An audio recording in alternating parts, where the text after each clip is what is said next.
शहर में बम पुलिस गली स्थित जो ज़मीनें हैं, जो 12 कट्ठा का जो प्लॉट था, जिस 12 कट्ठे के प्लॉट को गलत तरीके से फर्जी आदमी को खड़ा करके और समझिए कि उस ज़मीन को रजिस्ट्री करवाया गया। दो लोगों ने ज़मीन को रजिस्ट्री करवाया, एक ब्रजेश सिंह और दूसरा जो ने कि जो राजीव कुमार शर्मा, जो सुरेश शर्मा पूर्व विधायक के जो पुत्र थे, उन्होंने रजिस्ट्री करवाया।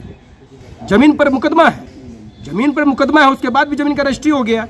ज़मीन पे ज़मीन मालिक का कब्जा नहीं है, उसके बाद भी ज़मीन बिक गया। ठीक है, अब जान जाइए कि वो ज़मीन जो राजीव कुमार शर्मा है, वो राजीव कुमार शर्मा ने उस ज़मीन को बेच दिया।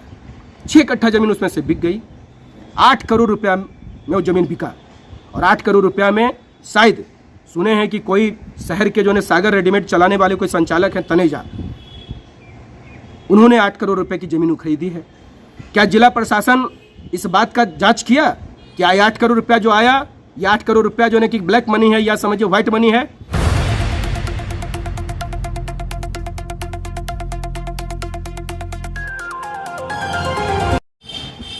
देखिए, भाकपा माले ने आज जो जन गोष्ठी का जो आयोजन किया है, जन गोष्ठी का विषय है भूमाफिया, पुलिस और अधिकारी का गठजोड़ और ज़मीन और शहर के लोग।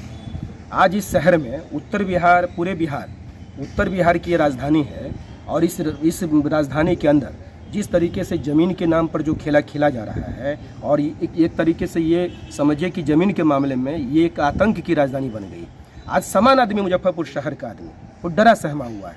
उसको ये लगता है कि न जाने किस समय हमारे ज़मीन पर जो है भूमाफियाओं की नज़र लग जाए और उसके बाद हंस के या रोकर उस आदमी को उस ज़मीन को छोड़ देना है। और वो इसलिए छोड़ देना है क्योंकि अब तो बात खुल गई, सब बात सामने आ गई। अब तो सैया भय कोतवाल, तो फिर डर काहे का? जब एसपी को ही 50 लाख रुपया दिया जा रहा है, जब इसमें बड़े बड़े पुलिस के पदाधिकारी मिले हुए हैं, अधिकारी मिले हुए हैं, राजनेता मिला हुआ है, तब फिर उसको डरने का क्या बात है? तब वो क्यों डरेगा? वो तो किसी को भी खुलेआम समझिए कि गोली मार देगा और किसी को भी अपनी ज़मीन देनी पड़ेगी, किसी को भी अपनी ज़मीन देनी पड़ेगी।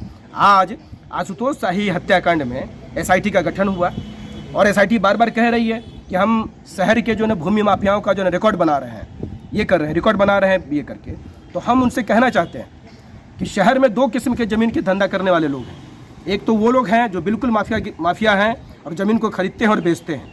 दूसरे वो लोग हैं जो करते व्यापार हैं, उनका दुकान है, कोई व्यापार है, लेकिन वो भी समझिए कि ज़मीन का बड़ा कारोबार करते हैं और वो भी समझिए कि लोगों के लिए परेशानी का सबब है। और आज जो ये जनगोष्ठी जो किया जा रहा है, जान जाइए, इस जनगोष्ठी में से इस सवाल को हम लोग उठाना चाहते हैं कि शहर में बम पुलिस गली स्थित जो ज़मीनें हैं, जो 12 कट्ठा का जो प्लॉट था, जिस 12 कट्ठे के प्लॉट को गलत तरीके से फर्जी आदमी को खड़ा करके और समझिए कि उस ज़मीन को रजिस्ट्री करवाया गया। 2 लोगों ने ज़मीन को रजिस्ट्री करवाया, एक ब्रजेश सिंह और दूसरा जो ने कि जो राजीव कुमार शर्मा, जो सुरेश शर्मा पूर्व विधायक के जो पुत्र थे, उन्होंने रजिस्ट्री करवाया।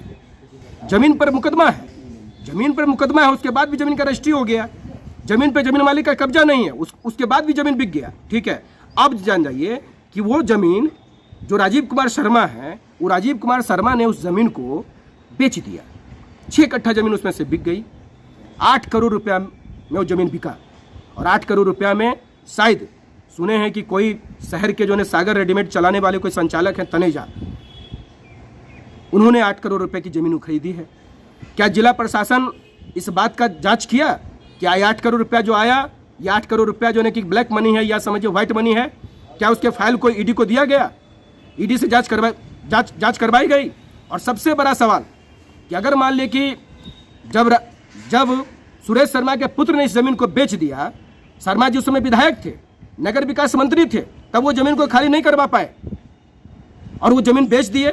तो तनेजा साहब जो ज़मीन को खरीदे हैं, तो इसका मतलब है कि वो ये जानकर खरीदे हैं कि इस ज़मीन को हम खाली करवा लेंगे। तो हम प्रशासन से मांग करना चाहते हैं, खासकर एसआईटी के जो डीआईजी साहब हैं, उन लोगों से मांग करना चाहते हैं कि आप जरा तनेजा जी के कॉल को भी, उनके मोबाइल नंबर को भी सर्विलांस पर लीजिए कि कहीं तनेजा जी भी जो है ना कि ये मंटू शर्मा जैसे लोगों के संपर्क में तो नहीं है। कहीं ये भी तो मान लिया कि बड़ा समझिए खेल खेलने के लिए शहर में तो मान लिया कि नहीं, मतलब पाला कस रहे हैं। इनके भी मोबाइल को जो है कि आप सर्विलांस पर लीजिए और इनको भी एसआईटी जांच के दायरे में इनको भी समझिए कि आप लेकर आइए कि ये कैसे ज़मीन को खाली करवाएंगे, कैसे ही कब्जा करेंगे इस ज़मीन पर। इतना बड़ा खेल खेल रहे हैं ये। इसलिए ये बड़ा सवाल है मुजफ्फरपुर के लोगों के लिए। और इन तमाम सवालों पर जान जाइए, हमारी पार्टी बिल्कुल नज़र हम बनाए हुए हैं। इस शहर के अंदर में हम लोग देख रहे हैं, एक तो माफियागिरी से ज़मीन कब्जा हो रहा है, दूसरे तरफ से सफ़ेद पोश लोग जो हैं वो बिहार सरकार की खास महल की ज़मीनों को अपने नाम से लीज करवा ले रहे हैं, अपने संबंधियों के नाम से लीज करवा ले रहे हैं। जिला परिषद की सारी ज़मीन कुछ खास लोगों के पॉकेट में चली गई। नगर निगम का जो जमीन है शहर के अंदर में, उस जमीन को भी देख रहे हैं कुछ खास लोगों के पास चला गया। ये भी तो कब्जा ही है, ये भी तो अवैध कब्जा है। आप खास माल की जमीनें हैं, आप बिल्कुल नियम के विपरीत जाके उन जमीनों को अलॉट कर दे रहे हैं और उन जमीनों को उन लोगों को दे रहे हैं। इसलिए इन तमाम सवालों पर हम लोग आज यहाँ पे जन गोष्ठी कर रहे हैं और इस जन गोष्ठी के जरिए हम लोग ये तय करेंगे कि अभी आने वाले समय में ही हम लोग एक बड़ा समझिए कि जो कार्यक्रम जिलाधिकारी के महोदय के निकट हम लोग बनाएंगे और जिलाधिकारी को घेरने का काम करेंगे और उनसे हम लोग जवाब मांगेंगे। ये जो ज़मीन का पूरा खेल खेला जा रहा है, जिसमें आम लोगों की जान माल की कोई सुरक्षा की गारंटी नहीं है, किसी भी समय किसी का भी जान चला जा सकता है। इसलिए ज़मीन से जुड़े हुए जो भी 1 करोड़ रुपया से ऊपर का ज़मीन जो भी लोग खरीदता है, उन तमाम लोगों के फाइल को आप ईडी के पास भेजिए। उनके पहले पैसे को तो जांच करिए कि पैसा आ कहाँ से रहा है, ये पैसा आ कहाँ से रहा है। लेकिन आप वो काम करते नहीं है। बाद में जब किसी का मर्डर हो जाता है उसके बाद एसआईटी की जांच हो रही है। आप पहले ये तो काम करिए। इसीलिए ये जो तनेजा जी हैं जिन्होंने 8 करोड़ की ज़मीन खरीदी है, इनके मोबाइल को जो है सर्विलांस पर लीजिए, इनको भी एसआईटी जांच के दायरे में लेकर आइए और इनको भी जो है कि इनके भी पूरे इसको खंगालिए। ये समझिए किस खेल को खेलने में लगे हुए हैं।